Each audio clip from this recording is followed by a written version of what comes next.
Thank you. So, okay, I'm from the Technische Universität Berlin, and I'm going to present some work to you. It's called Khaos, Dynamically Optimizing Checkpointing for Distributed Stream Processing Systems. So, a little bit of background. My PhD in the work that I work in is looking at distributed systems and basically allowing these distributed systems as the environment changes to adapt so they can stay in an optimal state. And how you do that is you optimize certain configurations. And this one looks specifically at the checkpointing, how we look at the fault tolerance mechanism, how we can optimize that to get a little bit of better performance from it. Hey, it's okay. Okay, lovely. So, because we work in distributed stream processing, I think it's okay if we just cover a little bit of the background so that you guys are on board and don't get lost halfway. So, DSP type systems, batch processing, I think you guys are aware of that, MapReduce. We have this problem, you have a large amount of data sitting in a database, and when you feel like processing it, you grab it, you parallelize it, you get your values that you want, and then you can use that for whatever you do in your organization. Distributed stream processing, you don't have that luxury. So it's you do not save the data, then get processed as fast as possible. And what that means is the results that you're looking for are at their most valuable at the time of data arrival. So as the results come in, you process them. Think about like IoT, for instance, or stock market trading, online purchases, these types of things, they have to be as fast as possible. So the focus is on low latencies and high availability. So what I've got is an analytics pipeline, just to give you a bit of information. So we have our data generators, think of possibly some sensors out there, geographically distributed, they produce some data, it comes into a streaming platform, something like Apache Kafka, and in here, it stays there for a very short amount of time, but you have these messaging queues where it then gets consumed by your streaming job. The streaming job is structured like a DAG, directed acyclic graph, where it basically goes from one function to the next, and then you basically parallelize. You add a number of workers that gives you more processing power. So as it passes out the one side, and once it's finished, you pass it back to the streaming platform, obviously a different messaging queue, but that's the example. And from here, you can do what you want. Say, for instance, you're monitoring some infrastructure or something like that. Here, it gives you the option of seeing what's live view and what's going on there. Do I need to hit the stop button? So there's two important things to consider for our paper, and that is first, when it comes to performance, is measured in end-to-end latencies, i.e. we use the timestamp from when it was produced up until the point where it leaves the execution graph. And you can imagine that once it's got enough resources and it's in a stable processing capacity, the latencies will be at their shortest. And anytime something goes wrong with the system, these will start increasing, but you really want to aim for this really shortest possible latencies. And the second thing is high availability. And what these systems use is checkpoint and rollback recovery. So you have distributed state, all on the nodes, at some frequency at a checkpoint. You save that, you spill it to disk, so that if there is some kind of failure before the next checkpoint completes successfully, obviously it's going to be a timeout since we're working distributed systems, the master can say, oh, everybody stop. Then you get a new node to take its place, gives the state, reload it, and you start processing from where the checkpoint was saved. The interesting point about this is if the system will use the maximum processing capacity, all the resources that were available to try and catch up, because it has to reprocess all the events that came in from when the checkpoint was, plus what is coming in at any one particular point in time. And when we talk about a system being available here, we're basically saying that the system is unavailable while it's in this catch-up phase, because we won't rely on results which are being produced at the latest timestamp. So this really stable latencies. And that's, for instance, this point earlier. So that's when the system has been recovered, not just when it's able to process. So that's a little bit of background. And now what I can talk about is a little bit of motivation for our paper. And you've seen this before, 2 slides before. We've got our streaming platform. Imagine we've got some data that's coming in, our DSP system processing that, pushing it back. It can be more complex with other systems involved here. But this is a scenario, and there are some things to take into consideration. The first is we're working with dynamic workloads, so the rate at which messages are coming into the system is dynamic. If it was static and you want to do optimization of some kind of configuration, you It's not easy. You have to play around with the system. There's a lot of things to consider. But once you've got it once, you can say, all right, I'll leave it at that, and now I don't have to look at the system again. However, with dynamic workloads, things are continuously changing, and sometimes you need more processing power, sometimes less. We consider a fixed number of resources, so the number of workers that we've assigned to it is fixed at 8 to 10. And we also consider there's a large amount of state at the workers. So embarrassing in parallel is not super interesting. So generally here, if you want to do some streaming analytics and these types of things, you have windowing periods, aggregations, something like this. So generally the state accumulates at these nodes like quite a lot. And when you're checkpointing this, it puts a lot of stress on the system, which impacts on the performance. So what we see basically is when the workload increases, likewise, our latencies get longer, as well as our recovery times. And conversely, obviously, our workload decreases, we see that our entering latencies and our recovery times decrease. So there is some kind of relationship between the three of those, and that's what this paper kind of explores. It's taking a look at how can we get a happy median between all of these. So the objective is to automatically tune the runtime configuration of the fault tolerance mechanism of DSP jobs so that we can satisfy performance, end-to-end latencies, as well as availability constraints. So we assume this user says, I need my system to be available after a certain amount of time, and when I'm processing, I want it under 2 seconds or 1 second. So this is kind of the idea, and we're optimizing a checkpoint interval called a configuration called the checkpoint interval. Based on the workload, how should we set this checkpoint interval? Meaning, if we decrease the checkpoint interval, i.e. increase the frequency with which we're taking checkpoints, we put more stress on the system. It's good because we're decreasing the recovery times because there's less messages to catch up on, but our latencies will suffer.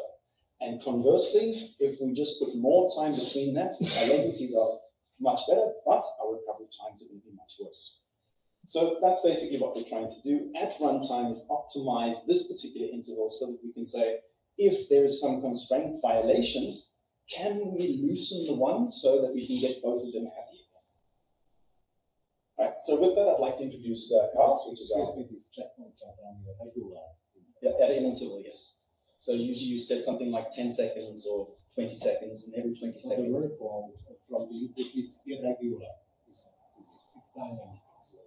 No, that's the point, that we're making it dynamic, and that's the whole point of what we're trying to do. So,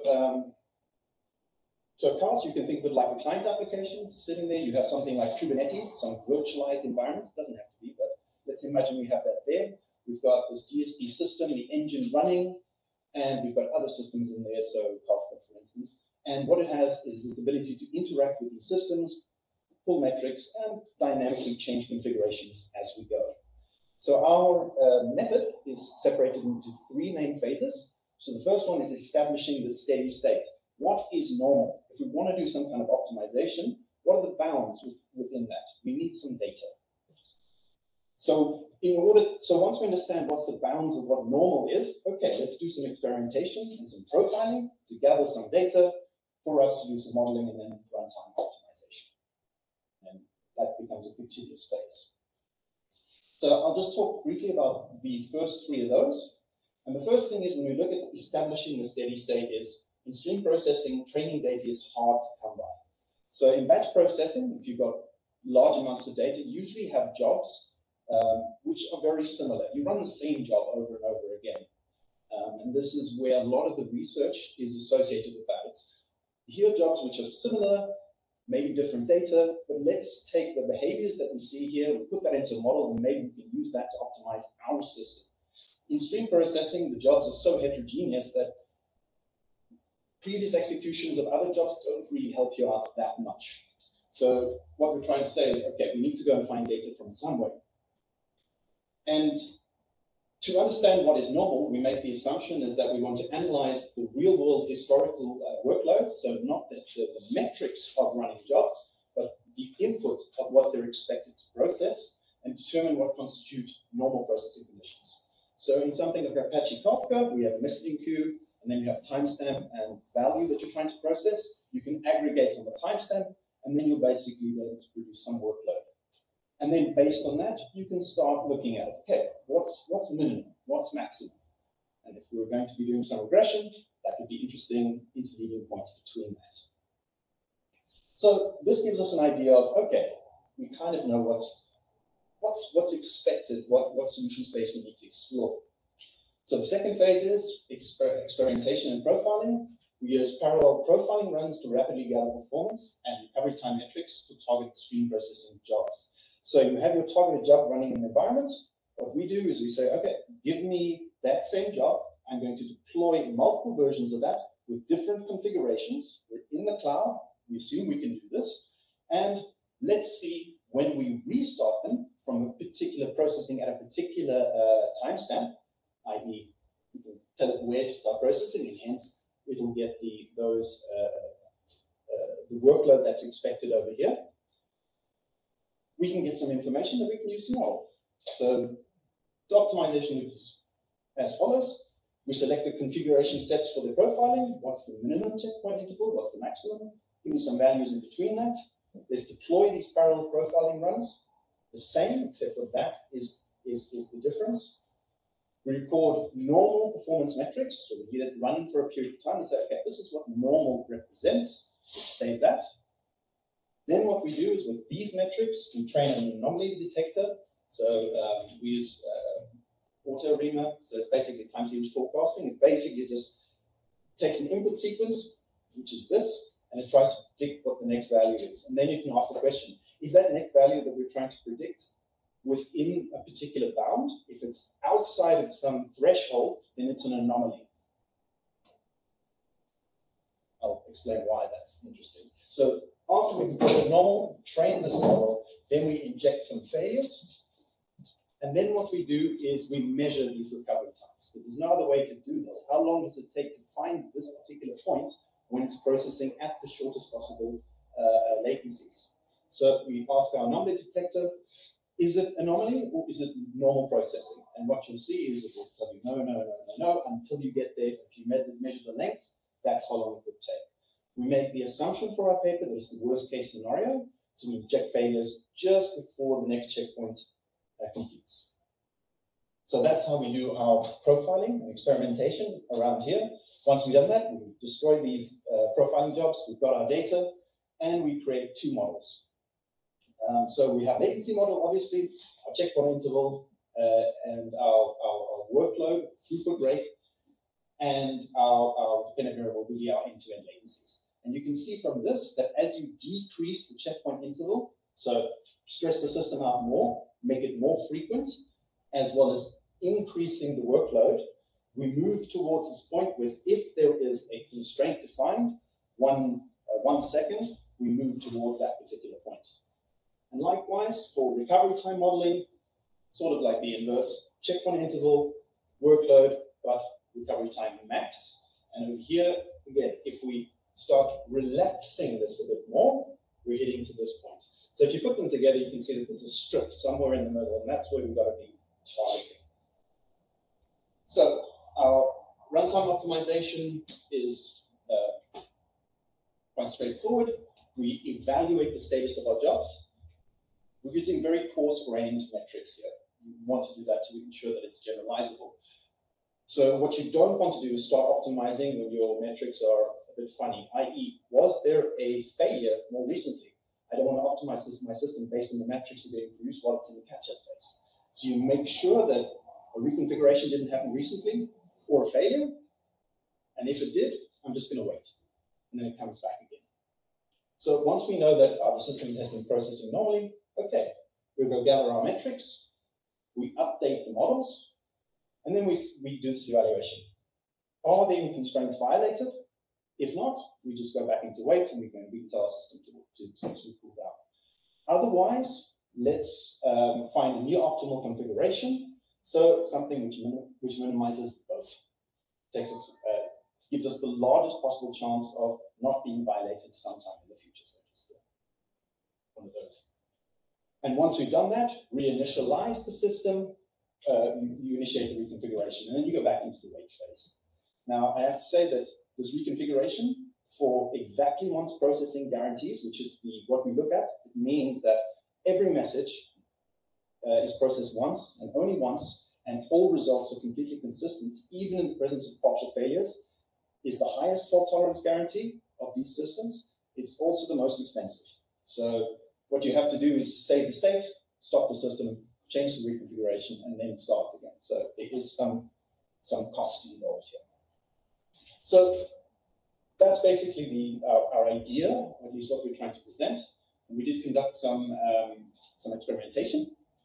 So we conducted 2 experiments, one with the Yahoo streaming benchmark, as well as the top speed windowing. These, if you work in stream processing, you probably know these. They're some of the most famous ones. Yahoo streaming benchmark, it's basically clickstream analytics. These types, how many ad clicks per campaign per second is what it's trying to produce. And the top speed windowing says, okay, on a window of 10 seconds, if we have IoT vehicles traveling around, monitoring some traffic or something like that, which ones are speeding? So I would say these are 2 good examples of stream processing jobs with Windows, with something interesting happening. Now, there is no other method for us to compare against with regards to dynamic optimization of these variables, of the checkpoint interval. Usually what they do is they look at some metrics, they choose one, and then they stick at that. So that's what a lot of the related work is about. So for us, we thought, okay, if we're going to compare, give us some static configurations. So this is the frequency, every 10 seconds, 30, 60, 90, 120. And let's run that, and let's see how well we perform. So what we do is we run the system for a period of time, we inject failures at a regular interval, and we see how well they recover and what's their latencies looking like.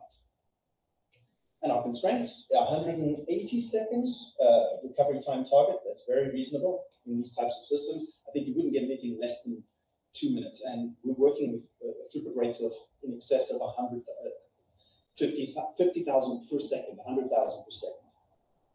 Some of my latest results, we've gone up to 300,000, which is quite cool, actually. And now, also, 1 second is the end-to-end latency. So those are constraints. If they're violated, let's restart the system. Workloads and failures. So this just to give you a look at what the workloads look like. We try to choose real-world scenarios. So this first one, the workload's based on a data set from Cargill. It's the clickstream analytics. And basically what we did is we made the assumption that, okay, we have the first day's worth of data available, all those events. And what we're going to do is use that for our profiling. So this is what that looks like. We chose certain points where we're going to measure latencies and inject failures. And then basically we use that to create our models, and then from there, optimize. Likewise, for the top speed windowing, this data set comes from DLR, it's the German space agency, and they also work a lot with traffic. So they have a generator which is based on Cologne, or at least one of the scenarios is based on the traffic patterns around Cologne, and that's basically where that comes from. So again, something fairly similar over there. Different data sets are different events, obviously, which are coming through. So now we can take a look at the results. And what we have here is the latencies are in blue, the recovery times are in orange, and any of the red ones are, this was the maximum amount of recovery times which was allowed, 180. Everything else in excess of that is how much times it was in the red, not allowed to be there. So it's normalized, obviously, so the largest one representing 100%. And what you can immediately see that, yes, there is a pattern here, that as you increase the checkpoint interval, you can see that the latency is starting decreasing, as well as the recovery times start increasing. So obviously, what we're trying to do is find that point in the middle there. And when we compare it, Khaos, which is ours, performed, I would say, quite well. I think for this, on aggregate, better than the rest of them. It's fairly close. We've got some numbers over there. With regards to the error analysis, the predictions of what the latencies would be, as well as the recovery times, on average, we were within 12% and 7%. So that was, I would say, in the volatile environment we like, was quite good, actually. So that's the one experiment. And the second one, which is the top speed windowing, you can see that the 10-second one is really just performed terribly. So obviously the system just didn't know how to handle that. There was too much stress. So again, Khaos performed quite well. 30 seconds for this particular experiment looks like it performed the best. But if you look at the values over here, you can see that the average was about 700 milliseconds. That's not including violations, but that's also performed, I would say, admirably. So those are the experiments. Just in summary, we basically do this checkpoint interval optimization for DSP jobs with dynamic workloads. Exactly once processing guarantees, the highest guarantee if you really want to have good results and not want to use that for making decisions. It does deliver a stable service, so we didn't see latencies shooting up crazily or recovery times that were always relatively close to what the boundary was. And it did recover reliably from failures, and it does improve performance and availability. So yeah, that's basically everything. I'm really happy to take some feedback and questions. Well, that's thanks for the presentation. Next question is how expensive is to train models? Very, very good question. Because I didn't say anything, so maybe that's one thing for this, which it was difficult to measure. Okay, let me say this again. This is one of the configurations that I measured, and our latest paper, which we just produced, does do that, and we win it back. But that's based on scale-outs, which is really, really nice. It's really difficult to do that when we have static number of resources. We make the assumption we've got static number of this. You just have to say we've got that, and sometime in the future you win that back based on just this optimization. So it is expensive on when you start it. I do agree there.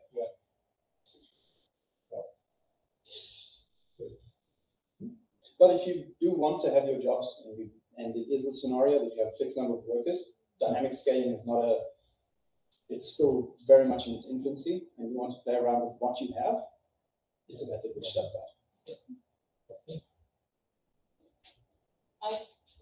One question that came to my mind, because with the configuration and gathering data and so on, there's a lot of things happening besides the normal processing of the system.